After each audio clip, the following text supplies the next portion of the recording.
Hey there, it's your boy Foxy, back for more relationship stories. Am I wrong for not allowing my sisters to come spend Christmas with me and my family?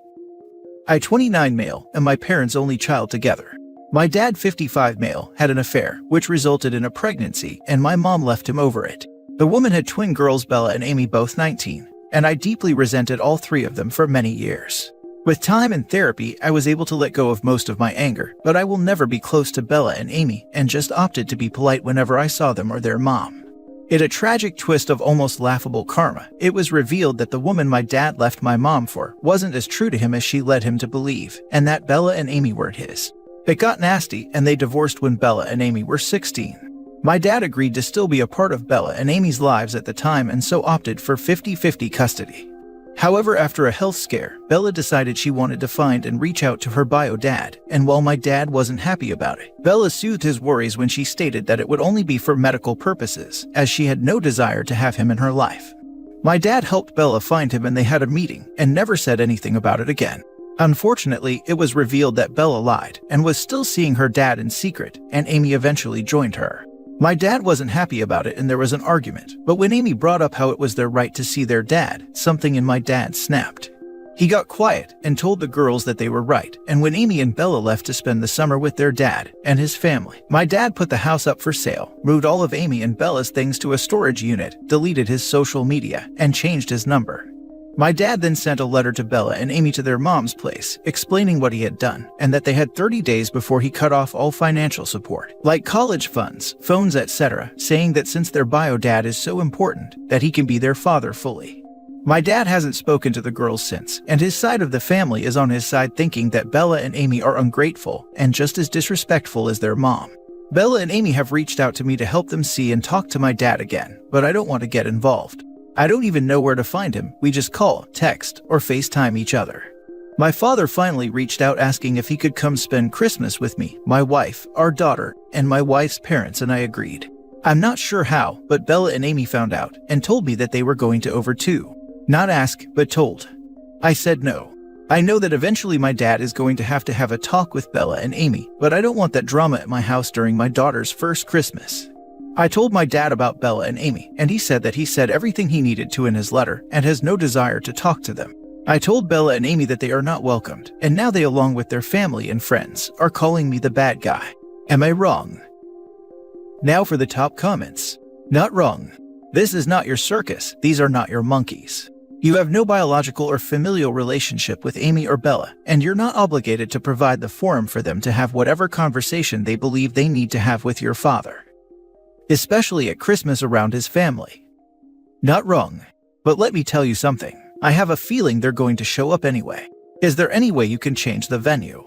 Not related to judgment, but I just had to laugh at your dad's karmic justice. But I also will say he's being a jerk to them about it. I get that he's hurt, but they have a right to find their bio dad, and they shouldn't be punished for it. What he did was stone cold. I agree. I laughed to find out the cheater got cheated on, but felt bad for the girls who are caught by their parents' bad choices, and in the case of OP's dad, immature behavior, moving all their stuff into storage and sending a letter. That's cold. Cold maybe, but I am betting that the money and college funds are the twins' primary reasons for wanting to talk. Well, then they're definitely wasting their time, because dad spent it. Next story. Am I wrong for trying to get my daughter to come back? Me 40 female and my ex 42 male split up a few years ago. When my ex moved back to Europe, my daughter 19 female was heartbroken. I've looked after her all on my own for years ever since he up and left. My daughter was always focused on her grades in school, so never paid attention to my relationship since the breakup.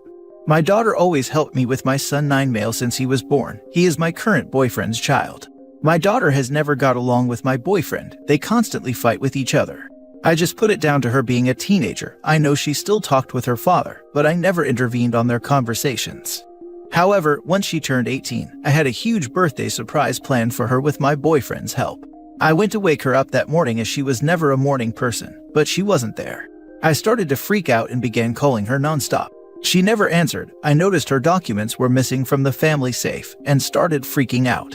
I contacted my ex, and all he said was that my daughter was on her way over to him. I did get angry at him, asking him what he told my daughter in order for her to leave without notice. He just told me that he told her the truth. I kept questioning him, but he never answered after that. My daughter did text me after she landed, telling me to never speak to her again. I asked her what she was talking about. She told me that I already knew the reason why. I kept begging her to come back and that she made a mistake, that her father was lying to her, and the fact I raised her on my own for years without his help. She never responded to my texts. I follow her on social media and have seen her new posts with her father. They all include some petty caption of how he's been the only one there for her through thick and thin. She still won't speak to me and I just want her back. You're the idiot. Sounds like you parentified your daughter and got what was coming to you. Now that she's an adult, she can make her own choices.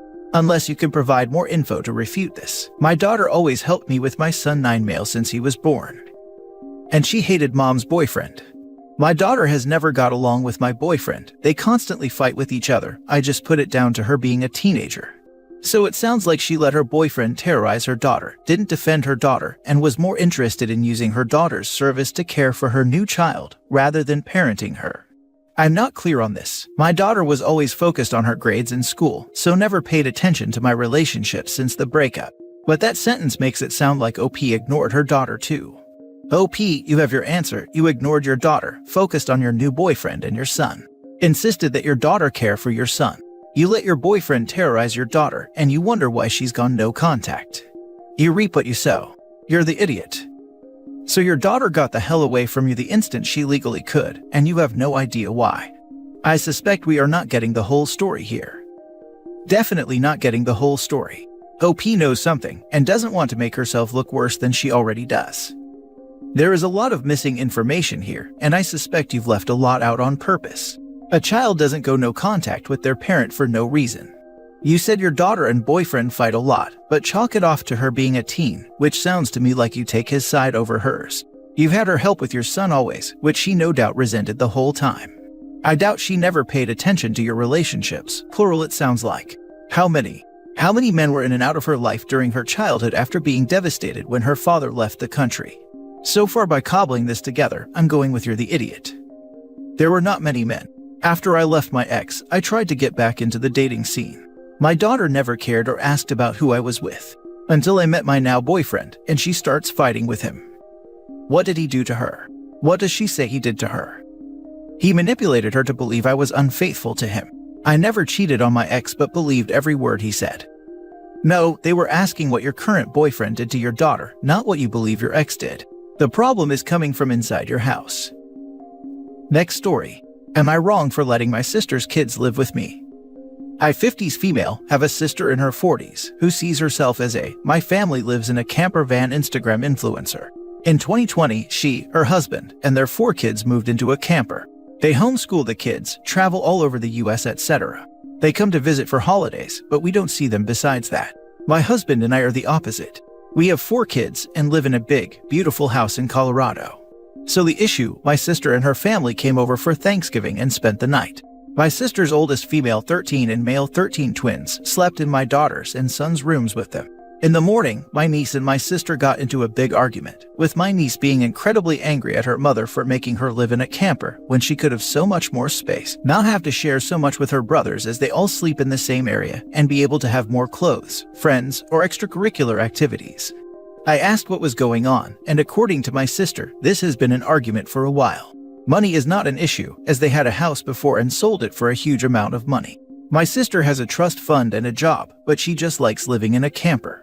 After a brief conversation with my husband and my children, we offered in private to my sister to take my eldest niece in. We have extra guest rooms and could make one a bedroom for her. There are great schools in our area. We'd pay for everything for her, etc. She instantly said no, that she knew what was best for her daughter, that she would miss her siblings. We didn't mention it again. Well, my youngest female 13 told her cousin about the offer. She was very happy, but angry that her mother hadn't brought it up to her.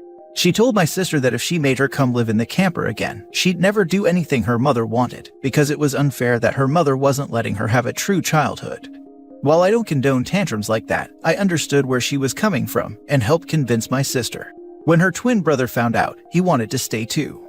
My sister asked him what she was supposed to do without them. How was she going to care for the younger siblings without them? Talking about missing out on family trips, etc. But nephew didn't change his mind. We agreed to a trial period of 3 weeks, which ended 3 days ago. My sister came back, fully expecting her kids to want to come back with her, but they flat out refused to even get in the camper. My sister got very angry. She said that I was supposed to make them want to live with her, and that I'm a horrible sister for treating her like this. She said I should kick them out. But I said no, and she said that I'm a massive jerk, and told her kids to not expect her to come back for them when they got tired of maximalism. Now her kids are sad, but they still don't want to leave, and I'm worried I've ruined my relationship with my sister. Am I wrong here? Edit. I have been told that the technical name of the vehicle I'm referencing is a motorhome. It's one of those large house on wheels thing. I thought they were called campers since that's what my sister always calls it. Someone in the comments mentioned I should add this here that we have temporary guardianship signed by my sister. Her husband came over after they left, and we filled out the power of attorney forms, got the things we need to put them in school, etc., and he took them back and had her sign them, so we should be all clear. My brother is an attorney, and he helped us with the forms as well. I can see why your sister may not like it, but I don't think the campervan life is suited to all. The idea of it would be horrifying to me, both as an adult and a teenager. And I suspect a lot of 13-year-olds want to have friends and hobbies that aren't just online. You brought up the idea in private, which is a good way to approach it. It's a shame your daughter wasn't able to keep it private, but truthfully I think she did the correct thing. My sister asked him what she was supposed to do without them. How was she going to care for the younger siblings without them? Talking about missing out on family trips, etc. This sounds like parentification, which is not a good thing for the twins.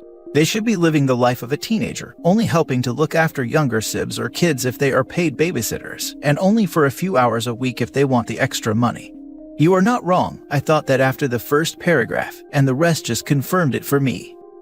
All of my other kids are all 15, 17, and 18, so I think she got overexcited about having another girl in the house. Lol. My sister did try to have them do activities and things like that. It was just hard since they were always moving around somewhere. You're right that it could have been parentification, but in truth, I also had my oldest watch his siblings once a month when they were younger, so that didn't occur to me. I think it will be beneficial for the nephew to have some brothers as well, as they may be able to introduce him to other activities. But in truth, I also had my oldest watch his siblings once a month when they were younger, so that didn't occur to me. I think once a month would not be considered parenting, more like babysitting, and I suspect you paid him, maybe not in money but at least in kind. She said care for the younger kids, which to me says it's more than a once-a-month favor. It may not be parentification, but it reads like it's on the path towards it to me. Last story. Am I wrong for telling my aunt that I'll put her in a nice nursing home?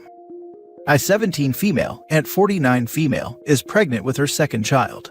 Yes, I typed that right, she is 49, and she did IVF. Yes, this is another story about her. I'm going through all of the college application stuff right now, and over a weekly Zoom call, my aunt started asking me and my mom some questions about all the paperwork and stuff we've had to do for me. My mom answered some of her questions, but realizing how confusing all of these are, my aunt laughed and said that it didn't matter because all of this will probably be different in 16 years when she has to do it for her kids. She then continued and went, OP will be in her 30s by the time my kid goes to college. It's good, she'll be all set up, so they don't have to worry about us. I have to admit I could have let that slide, but in my pure confusion, I asked her what she meant, and God, I wish I didn't. She explained that because she doesn't want her kids to worry about them. Because instead of college, it's good that I'll be a full adult with a career by then, so I can take that role.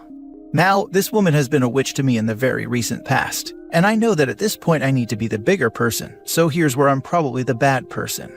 Going against my mom's pleading face, I scoffed, raised my eyebrows, and went, yeah, I'll make sure to put you in one of the good nursing homes. I was very quickly ushered out of the room, and I could hear the ensuing fight from downstairs. My aunt and her husband are angry with me and claim that I don't care about my cousins at all, that I don't care about my family, and that I could have just shut my mouth. To be honest, I can see the latter part of their point. She's pregnant, she's raising a small child, and maybe I should have just shut my mouth. So guys, am I wrong? So wait, is she saying that you, her niece, are her retirement policy? No, you have to shut that down. Seriously, not in the wrong here. Tell them early, often, and with witnesses that you are not responsible for supporting the decisions that two grown adults made when you were still a child. As the niece they are closest to, I am the designated care organizer for my child-free aunt and uncle. But they have the funds, all I'll have to do is coordinate, organize, and make decisions. Still hard, but no financial backing. So yeah, it happens more than people think, but normally just decisions, not funding. This I handled my mother's care, medical people, treatment, paperwork, house maintenance, nursing home adjustment from 4 hours away. And it was exhausting, but at least she had the funds and I had family. I called it steward of the empire. It was only 10 months, but it was consuming. Not wrong, OP. She can't sign you up for her and her kids. Man, I'm child-free, but I have 3 nibblings, and I hope so much that they'll still be in my life when I'm old and alone. I've got the financial aspects all set up. I just silently hope they'll help me move into an old folks' home and visit me on my birthday. I find even that a lot to ask of people who will then be in their prime, probably with small children of their own, and who are absolutely not obligated to do anything for their aunt as they've got parents too. To think that this lady just plans on having her niece take care of her. Laughable. OP, not wrong.